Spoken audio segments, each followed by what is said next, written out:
The U.S. Consumer Price Index last month was down for the 10th straight month. Now, signs of inflation cooling down are raising expectations of a possible rate freeze.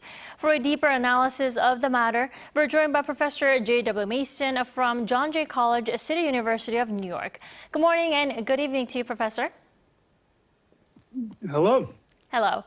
The U.S. Consumer Price Index rose 4.9% on year last month. That was down from the 5% reported in March. Now, it's the first time in 2 years it's under 5%. Professor Mason, how significant is this?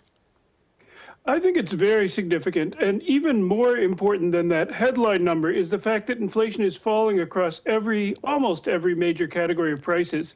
You know, over the past 2 years, we haven't had just one inflation, but several different inflations. We had goods prices, especially autos, rising very rapidly in the summer and fall of 2021 as a result of global supply chain interruptions. Then we had energy and food prices rising following the start of the war in Ukraine. And then most recently, we've had a rise in service prices, especially rents and housing prices. And now we're really seeing prices stabilizing or even falling in essentially all of those categories. So at the same time, we're also seeing businesses say they expect lower inflation looking forward, and wages are coming down. So it's very hard at this point to argue that there's some core or underlying inflation out there that's going to pull prices higher. It seems much more likely that if nothing major changes, we will continue to see inflation come down over the next few months. That's right. But the problem is the inflation rate is still far above the Fed's target within the 2% range. But it's slowly, but like you said, surely being tamed. But do you expect the Fed to freeze the rate finally next month? If yes, why? I think it's a difficult situation. You know, when inflation was close to 10%, there was almost no one who would argue that this is okay, that this is not a serious problem.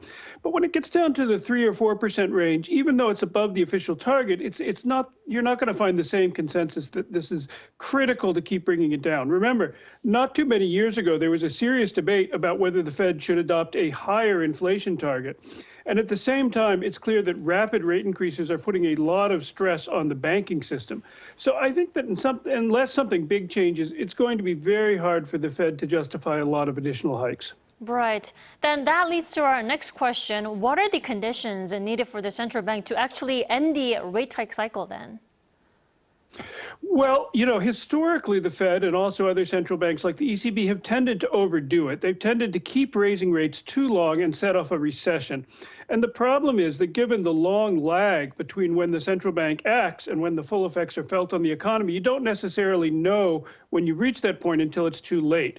So I think from my point of view, rather than saying when do we definitely stop, you err on the side of caution. You pause, you wait, and you see. A lot of us have gotten inflation wrong in the past, but I think there's a case now for waiting and seeing if perhaps they've already done enough. Right. And the U.S. inflation rate has been a great interest of South Korea as well. The Bank of Korea held its key interest rate steady for the second straight month last month. Now, if the U.S. Fed does go ahead with the rate freeze next month, let's say, then how will Bank of Korea react to this? What do you think? Well, the reality is that in many ways today, the Federal Reserve is the central bank, not just of the United States, but the entire world. It's very hard for other central banks to deviate too much from what the Fed is doing. So I think if the Fed does freeze its rate hikes or even moves towards rate cuts, that certainly creates more space for the Bank of Korea and other central banks to cut rates as well.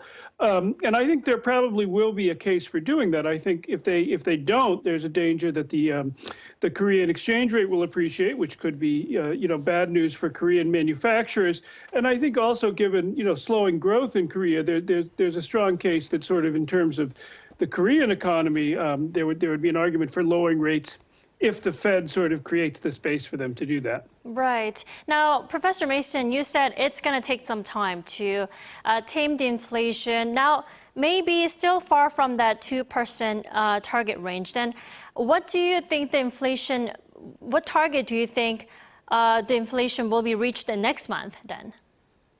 Well, I think, again, there's been discussion in the past of a 3 or 4% target. I think eventually they may move towards that. I think at this point, I think a lot of people are going to be less focused on that headline rate than what's happening in particular categories of prices. Something that's really been driving inflation in the US and elsewhere recently has been housing costs, rents. And we know that the official measures there really lag behind what's happening in the market. We've seen measures of market rents coming down a lot recently. So there's good reason to think that the measures that the Fed relies on are likely to follow that. And I think that's something that probably they're going to be paying a lot of attention to next month, because that's a very large part of the overall price index and has been a very big contributor to inflation recently. Indeed.